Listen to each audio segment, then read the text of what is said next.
अस्सलाम वालेकुम dear students. I hope so you all are fine. हम बात कर रहे थे ऑर्गेनिक केमिस्ट्री प्रैक्टिकल्स के सिलसिले में। तो हाफ हमने डिस्कस कर लिया था कि हम किस तरह आइडेंटिफाई कर सकते हैं कंपाउंड को इजीली, और क्या क्या चीज़ें हमने याद रखनी है, कैसे याद रखनी है। तो आज हम डिस्कस करेंगे प्रिपरेशन ऑफ ऑर्गेनिक कंपाउंड्स, तो उसकी परसेंटेज यील्ड जो है वो कैसे निकालते हैं।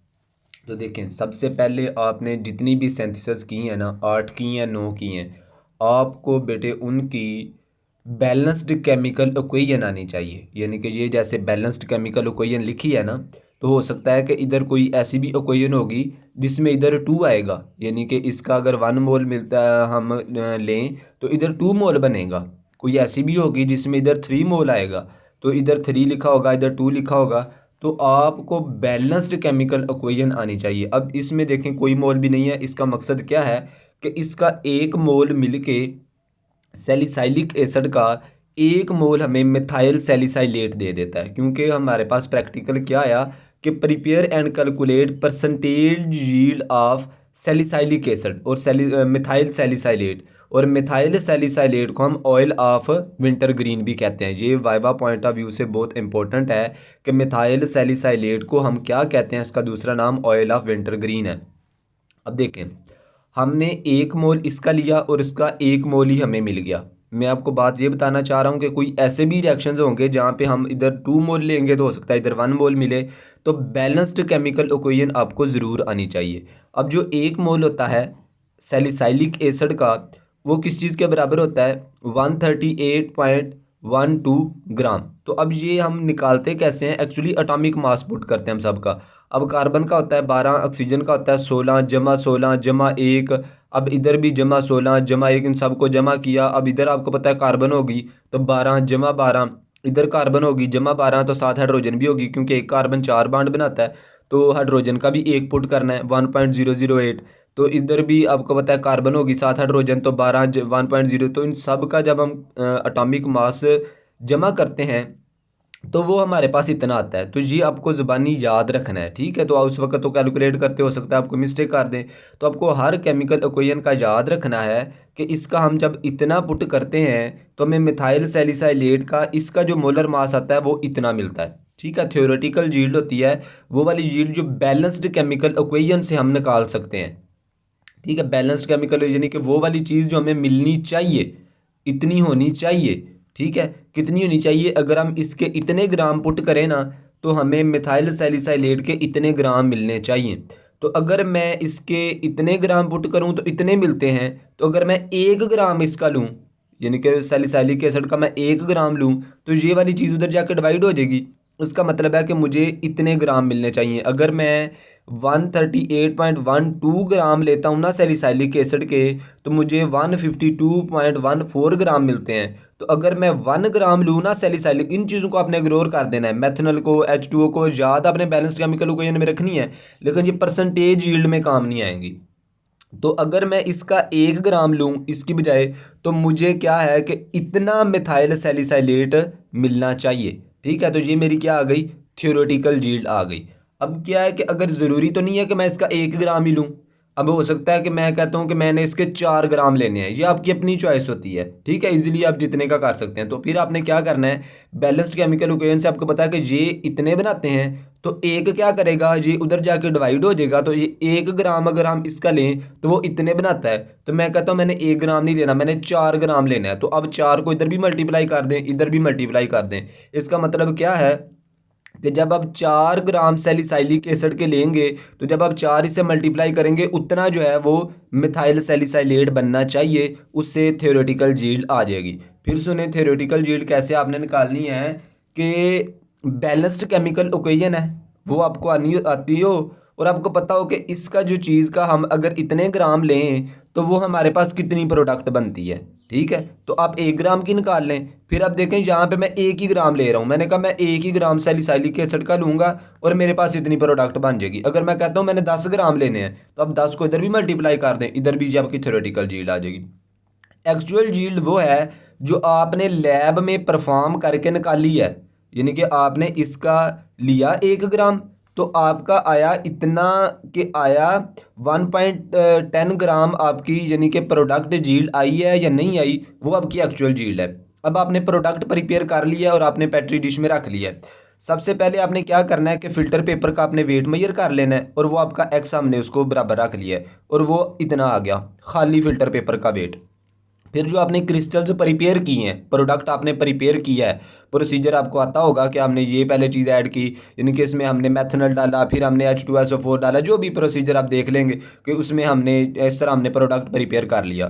तो उस जो क्रिस्टल्स आपके बनेंगे उसको आपने फ़िल्टर पेपर के ऊपर रखना है, ड्राई करके फाइनल जो होंगे, फाइनल जो उनकी कंडीशन होगी उसको आपने फ़िल्टर पेपर के ऊपर रख के आपने अब फ़िल्टर पेपर और इन दोनों का वेट कितना आएगा 0.92। तो अब फ़िल्टर पेपर का वेट इससे माइनस कर दें तो पीछे आपके पास क्या रह जाएगा, वो वाला वेट जो आपका लैब में परफॉर्म करके आया है। इसका मकसद है कि अगर मैंने लैब में परफॉर्मेंस करते हुए जब मैंने सैलिसाइलिक एसिड का 1 ग्राम लिया ना, तो मेरे पास इतनी इसका मिथाइल सैलिसाइलेट बनना है। तो बनना कितना चाहिए था, इतना। बैलेंस्ड केमिकल इक्वेशन कहती है कि इतना बनना चाहिए था, लेकिन मेरा इतना बना है। एक बात याद रखनी है कि एक्चुअल यील्ड थियोरेटिकल के हमेशा कम ही आएगी, ज़्यादा कभी नहीं होगी, क्योंकि हमारे पास प्रिपेयर करते हुए हमारे पास प्रोडक्ट ज़ाया हो सकती है, ठीक है। और क्या हो सकता है कि ये प्रिपेयर करते हुए कोई आगे पीछे हो सकता है, तो ये हमेशा कम ही आती है, तो ज़्यादा नहीं हो सकती, ठीक है। इतना आना चाहिए था, इतनी ये वाली वैल्यू, लेकिन मेरे पास ये वैल्यू आई। अब परसेंटेज यील्ड इजी है, जो आपकी एक्चुअल यील्ड आई है लैब में परफॉर्म करके ये वाली, इसको आप ऊपर रखें, थियोरेटिकल यील्ड आप नीचे रखें, 100 से मल्टीप्लाई कर दें तो 77.2% जो है आपकी परसेंटेज यील्ड आएगी। इसका मकसद क्या है कि जब आप लैब में आपने ये प्रैक्टिकल परफॉर्म किया है तो आपका 72.2% जो है आपने रिएक्टेंट को आप प्रोडक्ट में कन्वर्ट आप करने में कामयाब हो गए हैं, और इतना आपका करेक्ट रिजल्ट आया है जो आना चाहिए। एक अगर तो आपको ये समझ आ गया तो ठीक है, वरना एक प्रैक्टिकल जो है हम और डिस्कस करेंगे तो मज़ीद आपका क्लियर हो जाएगा। अब ये एक और प्रैक्टिकल देख लें, प्रिपरेशन ऑफ एस्पिरिन। ये बहुत ज़्यादा इंपॉर्टेंट प्रैक्टिकल है, अक्सर ये आता है।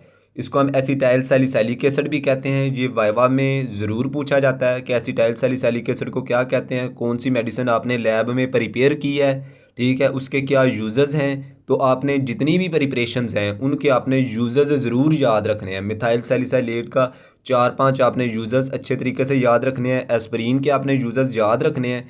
आपने बैलेंस्ड केमिकल इक्वेशन जो हैं सारे रिएक्शंस की, वो भी ज़रूर याद रखनी है।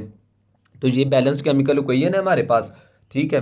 सैलिसाइलिक एसिड है, एसिटाइल क्लोराइड से मिलता है तो एसिटाइल सैलिसाइलिक एसिड बनता है, जिसको हम एस्पिरिन भी कहते हैं। अब वही आपने ये चीज़ याद रखनी है कि अगर मैं सैलिसाइलिक एसिड के 138.12 ग्राम लेता हूँ तो मुझे 180.16 ग्राम एस्पिरिन के मिलते हैं, ठीक है। अगर मैं इसका 1 ग्राम लूँगा तो इसका मतलब है कि ये उधर जाके डिवाइड हो जाएगा। अगर मैं मिथाइल सैलिसाइलिक एसिड के इतने ग्राम लेता हूँ तो मुझे इतने ग्राम मिलते हैं एस्पिरिन के। तो मैंने इतने तो नहीं ना अब लेने लैब में, तो मैंने कहा कि मैं 1 ग्राम लूँगा। तो मैं अगर 1 ग्राम लूँगा तो मुझे इतनी एस्पिरिन मिलनी चाहिए, ठीक है। तो अगर मैं कहता हूँ कि मैंने 1 ग्राम नहीं, मैं 2 ग्राम लूँगा, मैं 4 लूँगा, तो मैं अगर क्या है कि मैं अगर लैब में 2 ग्राम लेता हूँ तो 2 ग्राम जाके इससे मल्टीप्लाई हो जाएगा। तो इसका मतलब है कि अगर मैं 2 ग्राम सैलिसाइलिक एसिड के लूँगा तो मुझे इतनी थियोरेटिकल यील्ड मिलनी चाहिए। तो मैंने फिर लैब में परफॉर्म किया सारा करके, तो मेरे पास सैलिसाइलिक एसिड एस्पिरिन जो है एसिटाइल सैलिसाइलिक एसिड जो है वो प्रिपेयर हो गया। अब क्या करना है कि आपने खाली फ़िल्टर पेपर का वेट मेजर कर लिया, जो आपने क्रिस्टल जो फाइनल ड्राई करके जो आपके पास प्रोडक्ट आई थी उसको आपने वाई के बराबर आ गया, यानी कि आपने उसको क्रिस्टल्स को फ़िल्टर पेपर के ऊपर रख के वेट मेजर कर लिया। फिर इस वेट को आपने इससे माइनस किया, यानी कि फ़िल्टर पेपर का उससे माइनस कर दिया, तो ये आपकी एक्चुअल यील्ड आ गई है जो आपने लैब में। अब ये देखें ये इससे कम ही है, दोनों को आप डिवाइड करें, 100 से मल्टीप्लाई करें तो 86% आप जो है अपना प्रोडक्ट लेने में कामयाब हो गए हैं। उम्मीद है आपको समझ आ गई होगी। अगर फिर भी आपको कोई प्रैक्टिकल समझ नहीं आता तो आप ज़रूर पूछें। याद रखने का तरीका क्या है प्रिपरेशंस का, सबसे पहले आपने बैलेंस्ड केमिकल इक्वेशन, आपके 8 सेंसेस हैं 9 सेंसेस हैं, आपने बैलेंस्ड केमिकल इक्वेशन ज़रूर याद रखनी है। उसके बाद आपने ये याद रखना है कि हम अगर आपने बैलेंस्ड केमिकल इक्वेशन में तो लिखा होगा ना 2 मोल अगर हम लेते हैं 1 मोल लेते हैं बैलेंस्ड केमिकल इक्वेशन वो लिखवाते भी हैं रिटर्न में स्पेशली। तो उसमें अगर आप बिलफर जहाँ पे हम ले रहे हैं 2 मोल इधर आ रहा था और आपने 2 मोल इधर नहीं लिखा तो वो आपकी गलत हो गया। बैलेंस्ड का मतलब होता है बैलेंस्ड, जिसमें यानी कि ग्राम्स जो हैं वो दोनों तरफ एटॉमिक मास जो हैं वो बराबर होते हैं।